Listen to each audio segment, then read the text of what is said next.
નમો અરિયંતાણમ, નમો સિદ્ધાણમ, નમો આયર્યાણમ, નમો વજ્જાયણમ, નમો લોહે સૌવસાવણમ, એસો પંચ નમુકારો સૌવ પાવપણાસણો, મંગલાણમ ચ સવ્યેસી પરમમ વૈ મંગલમ. મંગલમ ભગવાન વીરો, મંગલમ ગૌતમ પ્રભુ, મંગલમ સ્થૂલભદ્રાદ્યા, જૈન ધર્મસ્તુ મંગલમ. પ્રવચનનો વિષય છે માર્ગ ભૂલેલા જીવન પથિકોની પ્રતિબોધ કથા. આજથી 1245 વર્ષ પૂર્વે બનેલો 4 પ્રસ્તાવ અને 17,000 શ્લોકોની અંદરમાં વિસ્તરેલો ફેલાયેલો આ કુવલયમાલા નામનો ગ્રંથ. આ ગ્રંથની પ્રત્યેક ગાથા, આ ગ્રંથનો એક એક શબ્દ જાણે કે આ 5 દોષોથી દૂર કરવા માટે આપણને મથી રહેલો છે. જાણે કે આના એક એક શ્લોકો મંત્ર સમાન છે, એક આજ્ઞા અને આદેશ સમાન છે, એક માર્ગદર્શન કરાવનારા આ શબ્દો રહેલા છે. અને આપણને વારંવાર એક જ વાત બતાવે છે કે આ 5 દોષોના કારણે જ સંસારની અંદરમાં બનનારી પ્રત્યેક ઘટનાઓ, પછી યુદ્ધની હોય, કોઈ કૌભાંડની હોય, આર્થિક કૌભાંડ હોય, કોઈ કેરેક્ટર સંબંધી હોય, કોઈ કોર્ટના ઝઘડા હોય, ભાઈ ભાઈની પરેશાની હોય, જેટલી પણ ઘટનાઓ બને છે એક સવારથી સાંજ સુધીમાં 24 કલાકની અંદરમાં આ ધરતી ઉપર કેટલી બધી ઘટનાઓ બનતી હશે. પારાવાર ઘટનાઓ બને છે જેનો કોઈ હિસાબ જ નથી. એટલી બધી અલગ અલગ ઘટનાઓ બનતી જાય. આ બધી જ ઘટનાઓની પાછળ જો કોઈ પણ હોય તો આ 5 દોષોની પરેશાની છે. બાકી બધા દોષો આનો વિસ્તાર છે. એમ તો દોષો તો અનેક પ્રકારના છે, પણ 5 દોષોમાંથી ઉત્પન્ન થયેલા આ આખો દોષોનો વિસ્તાર રહેલો છે. જે મુખ્ય 5 કલર, પછી એના મિક્સિંગમાંથી 2 કલર 3 કલર ભેગા થયા અને નવો કલર બની ગયો, એક નવો શેડ બની ગયો. તો મુખ્ય તો 5 જ કલર છે. એવી રીતે આ 5 દોષોમાંથી જ આ બધી જ રામાયણ પેદા થયેલી છે. આ કુવલયમાલાની અંદરમાં જેટલી પણ કથાઓ વાંચીશું, આ 5 જીવોની જે આખી જિંદગીની એક ભવભ્રમણ, એનું સંસારમાં પરિભ્રમણ થયું, એ આ બધું 5 દોષોના કારણે થયું છે. એમાં અત્યારે આપણે વાત ચાલે છે મોહનીય કર્મની. એ જંગલમાં સાગર દત્ત મુનિવરે કુવલયચંદ્ર કુંવરને એ અશ્વ દ્વારા, દૈવી અશ્વ દ્વારા અપહરણ કરી અને જંગલમાં બોલાવ્યો. અને એની સમક્ષ સાગર દત્ત મુનિવર આખી કથા બતાવે છે. અને એ કથાની અંદરમાં જે કથા ચાલે છે, પુરંદર દત્ત રાજા, વાસવ મંત્રી, ધર્મનંદન સુરીશ્વરજી મહારાજ, અને એ બધાની કથા કરતા કરતા 5 દોષોની વિવેચના કરતા કરતા છેલ્લે આ મોહનીય કર્મની વાત ચાલે છે. એમાં મોહનીય કર્મનું આપણે જે વાત જોઈ લીધી, કેટલો કરુણ અંજામ, કેટલો ક્લાઇમેક્સ, કેટલી ભયંકર ટ્રેજેડી, કેટલો નાટ્યાત્મક વળાંક, કે આકાશમાંથી જતા ચારણ મુનિવરે આ ધરતી ઉપર બનેલો જે પ્રસંગ જોયો, આ તો મુનિવરની દયા, મુનિવરની કરુણા, આ મુનિવરનો એક અંદરમાં એવો પ્રેમ ભાવ કે જે નીચે ઉતર્યા. બાકી મહાત્માને શું જરૂર હતી? કરશે એની રીતે, મારે આનીમાં શું કામ વચ્ચે પડવાનું? આ કથા મને અને તમને શીખવાડે છે, અગર તમારી પાસે શક્તિ છે, તમારી પાસે અધિકાર છે, તમારી પાસે અગર જ્ઞાન છે, તમારી પાસે અગર શક્તિ કંઈક છે તમારી પાસે કે જેથી તમે બીજા જીવોને સમજાવી શકો છો, તો એ વખતે આમંત્રણની રાહ નહીં જોવાની. એ વ્યક્તિએ મને બોલાવ્યો નથી, હું તો જાણતો પણ નથી, અરે બીજાના ઝઘડામાં મારે શું કામ પડવાનું? બીજાની જીવનની જે પણ થતી હશે ઘટના, મારે શું બનવાનું? આ ચારણ મુનિવર આકાશમાં તો જતા હતા, અને મુનિવરે કીધું, હું તો પરમ પાવન શત્રુંજય તીર્થની યાત્રા કરવા જઉં છું. અમે તો આકાશની અંદરમાં ઉડનારા ચારણ મુનિવર છીએ. ચારણ મુનિવર 2 હોય, જંગાચારણ અને વિદ્યાચારણ. હોય મુનિવર, પણ એમને ચારણ મુનિવર કહેવાય. ચારણ એટલે જે આકાશની અંદરમાં વિદ્યા દ્વારા ઉડી શકે, અથવા તો કેટલાક મહાત્મા પોતાના એવા વિશિષ્ટ જંગાચારણ લબ્ધિ પેદા કરેલી હોય, એના દ્વારા ઉડી શકે. એમ કહેવાય છે કે એક જ કૂદકે સીધા 1,00,000 યોજનના મેરુ પર્વત ઉપર એ મહાત્મા જઈ શકે અને પાછા વળતા કેટલાક મહાત્માઓ પાછા વળતા વચમાં 1-2 વિસામાં લેવા પડે, અથવા તો કેટલાક મહાત્માનું જંગાચારણ એવું હોય કે જતી વખતે એકાદ વચ્ચે મુકામો લે, એટલે નંદનવન પર્વતમાં અથવા તો સૌમનસ પર્વત જે મેરુ પર્વત ઉપર આવે છે ત્યાં વચ્ચે વિસામો લઈ અને વળી પાછા ઉપર જાય. આને જંગાચારણ મુનિવર કહેવાય અને કોઈક વિદ્યાચારણ મુનિવર છે. આ મહાત્મા જે હતા એ વિદ્યાચારણ મુનિવર હતા. વિદ્યા દ્વારા આકાશની અંદરમાં ઉડે. અમારી જેમ સામાન્ય મુનિની જેમ નહીં કે જેમને ચાલીને જવાનું, જેમને વિહારો કરવાના. એ મુનિવરને એવી વિદ્યાના પ્રતાપે એવી છૂટ મળેલી હોય અને એ મુનિવરો સ્વયં બુદ્ધ હોય, પોતે આખા ગચ્છના ભારથી દૂર થઈ ગયા હોય. એમને કોઈ ગચ્છ સંબંધી એમને કોઈ પણ વ્યવહારો નહીં કરવાના. સુવિશુદ્ધ સંયમના ધારક, તો જ આવી લબ્ધિઓ પેદા થાય. અને આવા પ્રેમાર હૃદયી મુનિવર, આ મુનિવરની કથા આ કુવલઈ માલા મને તમને સમજાવે છે કે આપણી આજુબાજુની અંદરમાં આવી કોઈ હોનારત સર્જાતી હોય, આવી કોઈ અનિષ્ટ ઘટના બનતી હોય, આવી કોઈ અનિચ્છનીય ઘટના બનતી હોય અને તમારી શક્તિ હોય, તમારી પાસે પાવર હોય તો એ ઘટનાને તમારે અટકાવવી જોઈએ. નહીતર આ મહાત્મા શું કામ અટકાવે? શું જરૂર છે મહાત્માને કરવાની? એ તો પોતાનો સ્વાધ્યાય છે, પોતાનું સંયમ છે, પોતાની આરાધના છે. મહાત્મા સ્પેશિયલી એના માટે નીચે ઉતર્યા છે. મહાત્માએ કીધું કે ભાઈ, મેં જ્યારે આ બધું જોયા પછી મેં જ ગેબી વાણી કરી અને મેં તને આ માર્ગ બતાવ્યો. હવે તો આ સાંભળ્યા પછી ધરતી ખસી ગઈ.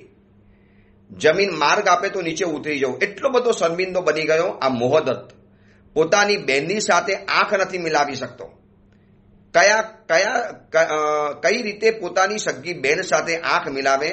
હજી ઘડીક પહેલા તો બહેનની સાથે ખરાબ ચેષ્ટાઓ ચાલુ હતી, કામુક હાવભાવ ચાલુ હતા અને વિષય સેવન અને વિષયના સંગની વાત ચાલુ હતી, ખરાબ કૃત્ય કરવાની વાત ચાલુ હતી અને પોતાની માતા સામે ઉભેલી છે. મોહદત્તને થયું કે જમીન જો રસ્તો આપે તો જમીનમાં ઉતરી જાઉં, સીતા મૈયાની જેમ જમીનની અંદરમાં, ધરતીની અંદરમાં સમાઈ જાઉં. કેટલું મોટું પાપ કર્યું, કેટલો મોટો અનર્થ કર્યો અને પસ્તાવાની પાવક જ્વારા શરૂ થઈ. આંખમાંથી આંસુ નીકળ્યા.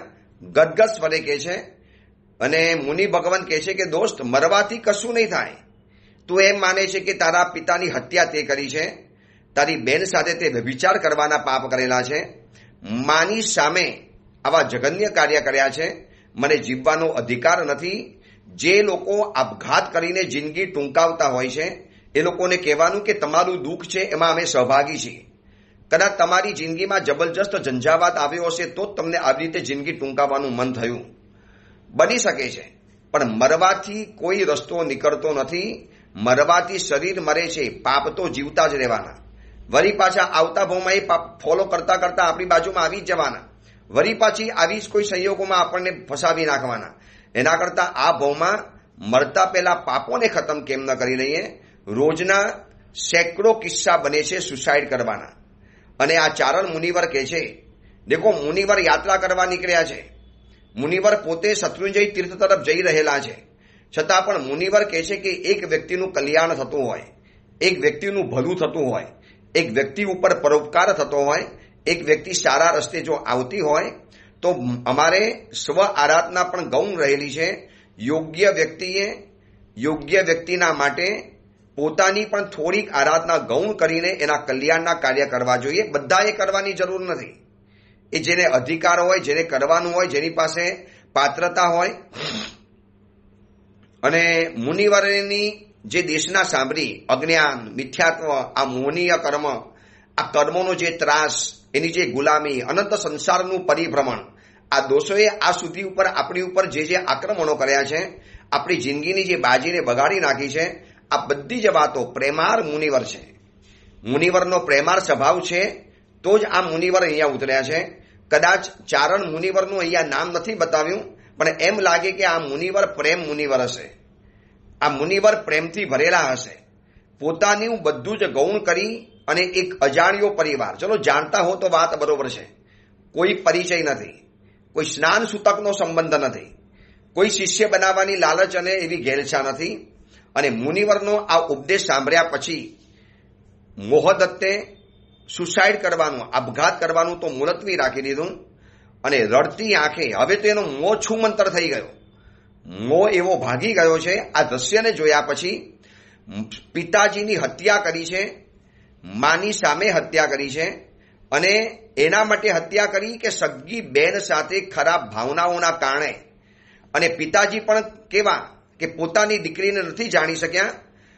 મોહદત્ત વિચાર કરે છે, વનદત્તા વિચાર કરે છે, આ બાજુ સુવર્ણરેવા વિચાર કરે છે કે પિતા પણ ન જાણી શક્યા કે આ મારી પુત્રી છે.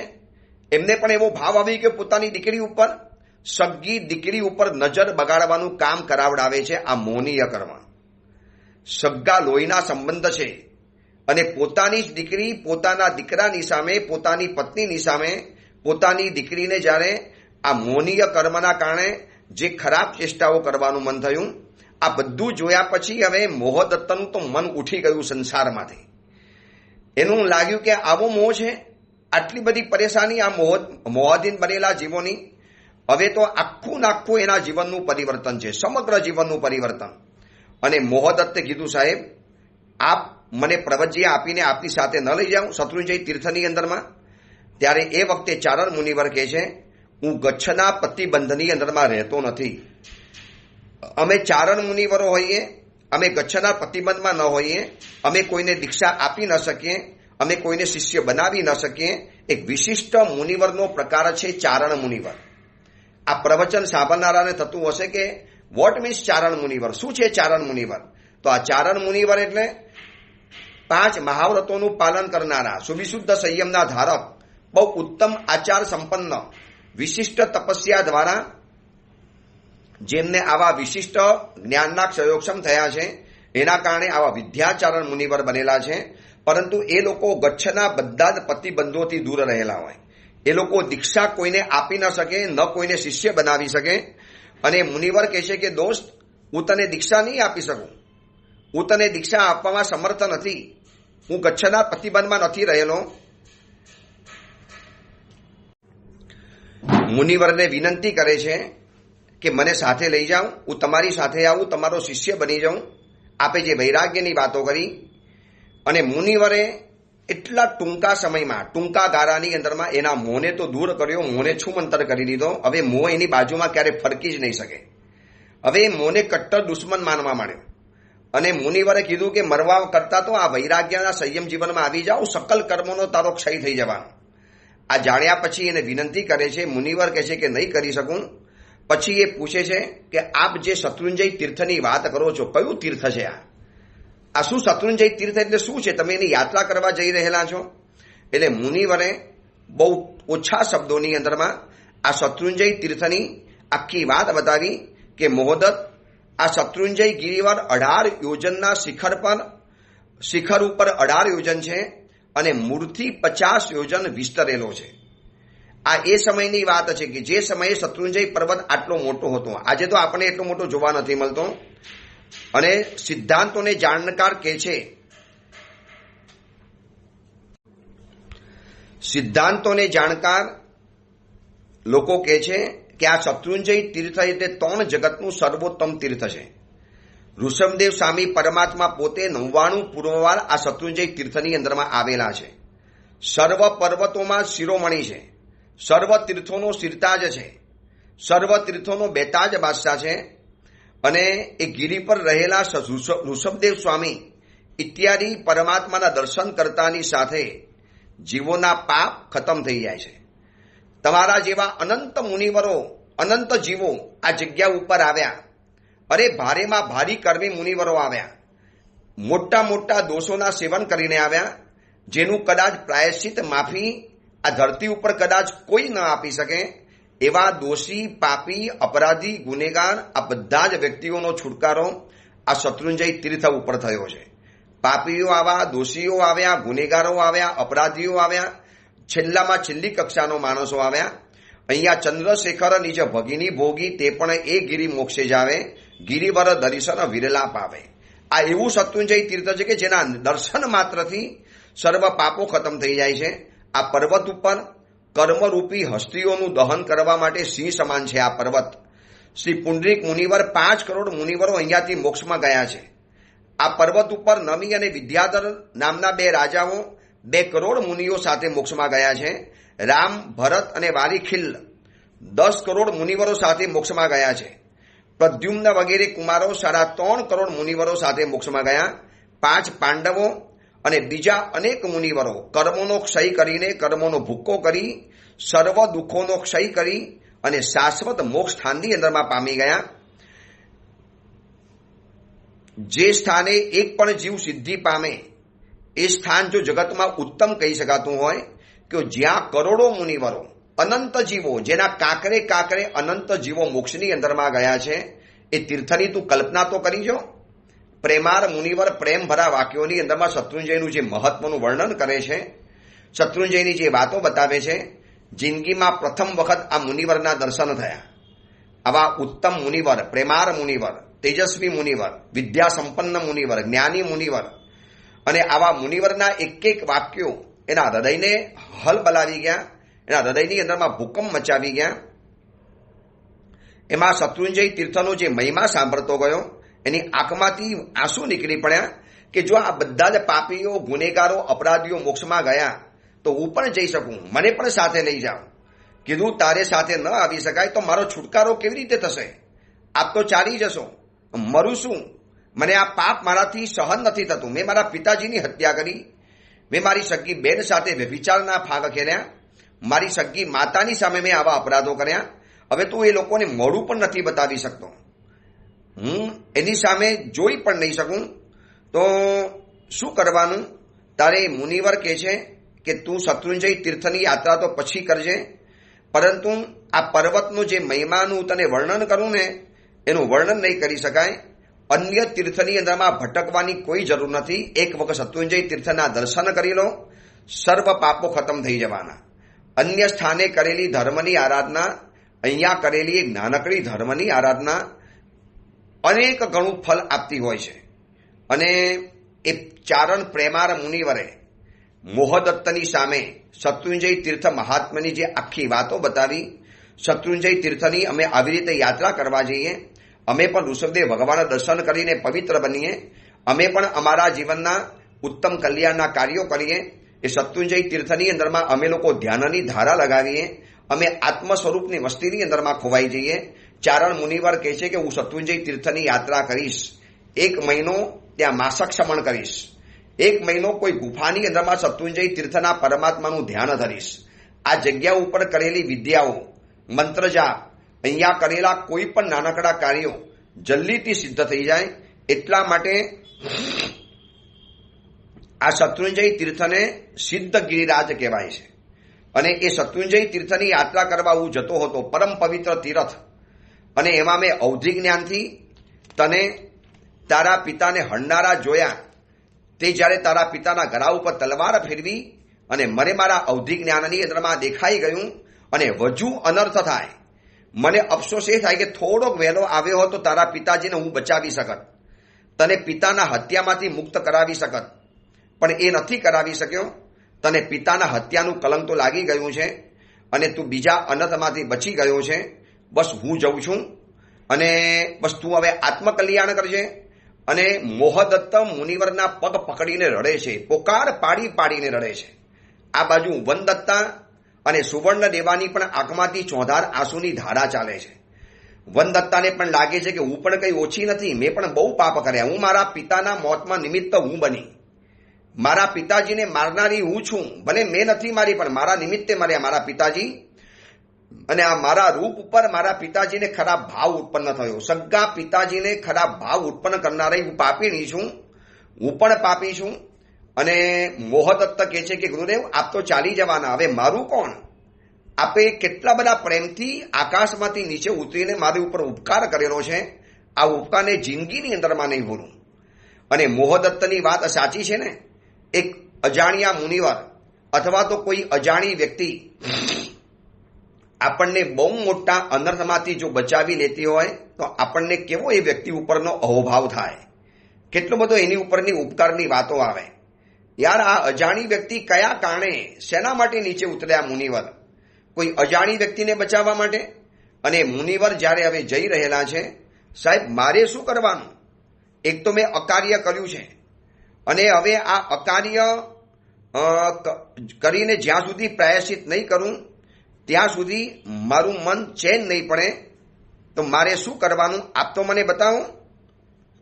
ત્યારે એ વખતે મુનિવર કહે છે કે જે તીર્થંકરો દુસ્તર એવા સ્વયંભૂ રમણને પણ બાહુદંડ વડે તરી જાય છે, જેવો એક જ ભુજ દંડ વડે પર્વતો સહિત આખી પૃથ્વીને છત્રીની જેમ જે લીલા માતામાં ધારણ કરી શકે છે, જેવો 1,00,000 યોજન પ્રમાણવાળા મેરુ પર્વતને દંડ તરીકે સ્થાપી અને એક ક્ષણ માત્રની અંદરમાં એને ઉચકી શકે છે, એવા પણ માંધાતાઓ, એવા પણ મહા મોટા લોકો પણ જો આ મોહના સામ્રાજ્યની અંદરમાં આવતા હોય, એવા તીર્થંકરોને પણ જો કર્મને અધીન થવું પડતું હોય, એવા ચક્રવર્તીઓ અને બાહુબલીઓને પણ જો કર્મને અધીન બનવું પડતું હોય, તો પછી મોહદત્ત તું તો બિચારો છે, તું તો નાનો માણસ છે, એટલે બહુ ચિંતા નહીં કર. છતાં પણ હું તો જઈ રહેલો છું, હું તો કચ્છના પ્રતિબંધોથી દૂર રહેલો છું, તને દીક્ષા તો નહીં આપી શકું, પણ એક કામ કર, આગળ જશે, ચાલીને જશે ને એટલે તને એક મુનિવરના દર્શન થશે. દક્ષિણ દિશાની અંદરમાં તું ચાલતો જા. ચારણ મુનિવર કહે છે તું દક્ષિણ દિશામાં ચાલતો જા, ત્યાં કૌશાંબી નામની નગરી તરફ તારે જવાનું. એ કૌશાંબી નગરીની અંદરમાં અત્યારે પુરંદર દત્ત રાજા છે, એનો વાસવ નામનો મંત્રી છે, અને એના ઉદ્યાનની અંદરમાં અત્યારે એક ધર્મનંદન સુરીશ્વરજી નામના આચાર્ય ત્યાં વિચરતા છે. તારા જેવા અનેક જીવોને એમને પ્રતિબોધ કરેલા છે, અનેક જીવોને જેમને ક્ષણ માત્રની અંદરમાં લોકોને પ્રતિબોધ કર્યા છે. ત્યાં પહોંચી જા. બસ એમ ધર્મનંદન સુરીશ્વરજી તારો હાથ પકડશે અને તારું કલ્યાણ કરી લેશે. એમને કહેજે કે ચારણ મુનિવરે મને તમારી પાસે મોકલ્યો છે, અને મોહદત્ત કહે છે કે સાહેબ તમારા વગર નહીં ગમે, આપના ઉપકારો જિંદગીમાં કેટલા યાદ કરું, આપે મને કેવા મોટા પાપમાંથી બચાવી નાખ્યો. સુવર્ણ દેવા અને વનદત્તા પણ મુનિવરની સ્તુતિ કરતા કરતા ગદગદ સ્વરે કહે છે કે ગુરુદેવ, આપે ભયંકર અનર્થોમાંથી અમને બચાવી નાખ્યા. આપે બચાવ્યા નથી, અમારા અસંખ્ય નરક ગતિના ભવોને આપે અડકાવી દીધા.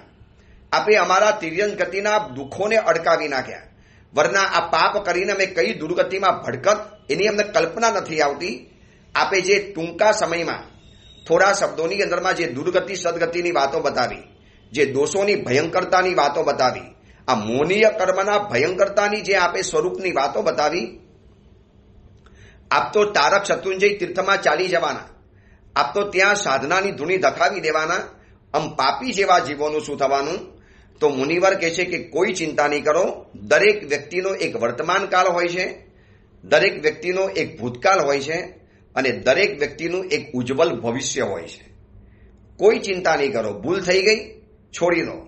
અજ્ઞાની જીવો છીએ ને, આ અજ્ઞાન જ આપણને પરેશાન કરે છે, આ મોનીય કર્મ જ આપણને પરેશાન કરે છે. હવે પહોંચી જાઓ ધર્મનંદન સુરીશ્વરજીના ચરણોની અંદરમાં, તમારું આત્મકલ્યાણ નિશ્ચિત છે, કોઈ તકલીફ નહીં પડે. અને ચારણ મુનિવર નીકળી પડ્યા. મહાત્મા તો વૈરાગી હતા, મહાત્મા તો પ્રેમાર હતા, મહાત્મા તો નિજાનંદની મસ્તીની અંદરમાં અફાટ રીતે વિચરતા હતા. અને આવા અવધિ જ્ઞાની મુનિવર નીચે ઉતરી અને આટલા મોટા અનર્થમાંથી બચાવ્યા. અને મુનિવર તો ચાલી પણ નીકળ્યા. કેટલી નિષ્ફળ હતા. આ કથા આપણને શીખવાડે છે કોઈ પણ વ્યક્તિ ઉપર પરોપકાર કરો, એનો બદલાની આશા નહીં રાખતા. મેં મારા માટે ઉપકાર કરેલો છે, એનો મારે બદલો શેના માટે વારવાનો? બદલાની કેમ અપેક્ષા રાખવાની? મેં આના માટે આટલું કર્યું તો એને મારા માટે આટલું કરવું જ પડે. મને ધન્યવાદ પણ નથી આપતા, મારી સામે પણ નથી જોતા. આજે કેટલી વ્યક્તિઓને અંદરથી આ જ અફસોસ કોરી ખાય છે. દીકરા માટે આટલું કર્યું, પતિ માટે આટલું કર્યું, પત્ની માટે આટલું કર્યું, પરિવાર માટે આટલું કર્યું, સંઘ માટે, સમાજ માટે આટલું બધું કર્યું, અને સામે કોઈનો રિસ્પોન્સ નથી મળતો, કોઈને મારી કિંમત નથી, કોઈને અમારી કદર નથી. હવે આ બધું કરીને આપણને શું મળ્યું? આપણે તો જાત ઘસી નાખી, આપણે તો લોહી પાણી એ કરી નાખ્યા, આપણે તો દિવસ રાતના ઉજાગરા કરીને આ બધાને સાચવ્યા, સંભાળ્યા, અને આપણને શું મળ્યું? આવા કેટલાક અફસોસ કરીને જે પુણ્ય બાંધ્યું છે એને પણ ખતમ કરી નાખે છે. આ ચારણ મુનિવરની કથા આપણને સમજાવે છે. મુનિવર કેવા નિષ્પૃહ હતા, વગર આમંત્રણે આવી ગયા, અને આવી રીતે આખો પરિવાર આજીજી કરે છે, એમનો ભક્ત અને શિષ્ય બનવા તૈયાર છે. પણ મુનિવર નિષ્પૃહોની જેમ, પંખી જેમ પાંખ ઉડાવીને આકાશની અંદરમાં ઉડી જાય, એમ વિદ્યાચારણ મુનિવર ચાલી ગયા પોતાના જગતની અંદરમાં. જ્યાં સુધી નજર પહોંચી, જ્યાં સુધી દર્શન થયા, ત્યાં સુધી અપલક નજરે આંખમાંથી અશ્રુની સાથે મુનિવરને 3 જણા જોતા ગયા. અને આ બાજુ તોસલનું શરીર પડ્યું છે, આ બાજુ દીકરો બેઠો, આ બાજુ દીકરી બેઠી, અને આ બાજુ સુવર્ણદેવા માં બેઠેલી છે. જે કાર્ય કરવાનું હતું બધું કરી લીધું, જે લોકાચાર હતો બધું જ કાર્ય પતાવી હવે મોહદત્ત કહે છે કે બસ મને રજા આપો, હવે હું જઉં છું મારા પાપોનો ક્ષય કરવા માટે કૌશાંબી નગરની અંદરમાં ધર્મનંદન સુરીશ્વરજીની પાસે. સુવર્ણદેવા અને વનદત્તા કે તું એકલો શેના માટે? પાપ તો અમે પણ કર્યા છે, મેં પણ મારા જીવનમાં આ મોહાધીન બનીને કેટલા બધા પાપો કર્યા છે. સુવર્ણદેવાએ આખી કથા બતાવી દીધી કે કેવી રીતે તમારા પિતાજીના પરિચયની અંદરમાં આવી, કેવી રીતે એ પણ ભાગ્યા, મારે પણ ભાગવું પડ્યું, તમને જન્મ કેવી રીતે આપ્યો. આ બધી જ દુઃખદાયી ઘટનાને સાંભળ્યા પછી વનદત્તા અને સુવર્ણદેવાને સંસાર ઉપરથી વૈરાગ્ય આવી ગયો, નફરત આવી ગઈ. આવો સંસાર, આવો દગાબાજ આ સંસાર, જ્યાં ડગલે પગલે આવા દગા, આવા ફડકા, આવા આઘાતોને સહન કરવાના. હવે નથી રહેવું આ સંસારમાં, હવે તો કર્મોનો ક્ષય કરવો છે. જેમ ચારણ મુનિવર કીધું આપણા ગુરુદેવે કે શત્રુંજય તીર્થ છે, બસ આપણે પણ ત્યાં જઈશું, અનશન કરીશું, આરાધના કરીશું અને સર્વ પાપોનો ક્ષય કરીશું. અને ચાલી નીકળ્યા કૌશાંબી નગરી તરફ, દક્ષિણ દિશાની અંદરમાં. જે ચારણ મુનિવરે એડ્રેસ આપેલું હતું, સરનામું આપેલું હતું, ચાલતા જ ગયા. અને હવે ધર્મનંદન સુરીશ્વરજી કહે છે કે રાજન, જે મેં તમને વાત કરી ને મોહદત્તની, જે એ આજ બેઠેલો છે, જો આ એની માતા છે, આ એની બહેન છે, જે હવે એને ઘોર પસ્તાવો થાય છે, એટલો ભયંકર પસ્તાવો થાય છે. હજી પણ એની આંખમાંથી આંસુ સરી પડે છે, એની મા અને બહેનની આંખમાંથી પણ આંસુ સરી પડે છે. અને આ સાંભળ્યા પછી સીધો જ ચરણોની અંદરમાં પડી ગયો છે, મોહદત્ત ધર્મનંદન સુરીશ્વરજીના ચરણોમાં. ચારણ ગુરુદેવે આપનું નામ આપ્યું છે, આપનું નામ સજેસ્ટ કર્યું, આજે આપના ચરણોની અંદરમાં આવ્યો છું, બસ સ્વીકારી લો. મને પણ સર્વ પાપોને ખતમ કરનારી, સર્વ દોષોમાંથી મુક્ત બનાવનારી, સર્વ પ્રકારના અપરાધોમાંથી મુક્ત કરાવનારી, આ મારા ભયંકર જીવનના કલંકોમાંથી મને શુદ્ધ કરનારી એક પ્રવજ્યા મને આપો, મને સંયમ જીવન આપો. અને મોહદત્ત એની જે વાતો, એનો જે વૈરાગ્ય, એક સમયનો મોહદત્ત કેવો હતો કે સગી બેન ઉપર ખરાબ નજર કરનારો, અને આજનો આ મોહદત્ત કેવો બનેલો છે. અને કીધું ગુરુદેવ આપે જે કીધું બધી હકીકત સત્ય છે, આમાં કોઈ ફેરફાર નથી. બસ મને દીક્ષા પાત્ર ગણતા હો તો મને સંયમ જીવન આપો, મારી મા અને મારી બહેનનો પણ ઉદ્ધાર કરો. અને ધર્મનંદન સુરીશ્વરજીએ જેના ચિત્તમાંથી મોહની વૃત્તિઓ દૂર થઈ ગઈ છે, જેનું ચિત્ત હવે નિર્મલ બનેલું છે, એક સમયનો મોહને પરાધીન હવે આ મોહદત્ત હવે મોહની સામે સંગ્રામ માણવા માટે જઈ રહેલો છે. અને ધર્મનંદન સુરીશ્વરજીએ કીધું બસ સંયમ જીવનની તૈયારી કરો. અને એ સભાની અંદરમાં આ મોહદત્ત ઇત્યાદિએ ધર્મનંદન સુરીશ્વરજીના ચરણોની અંદરમાં સંયમ જીવનનો સ્વીકાર કર્યો.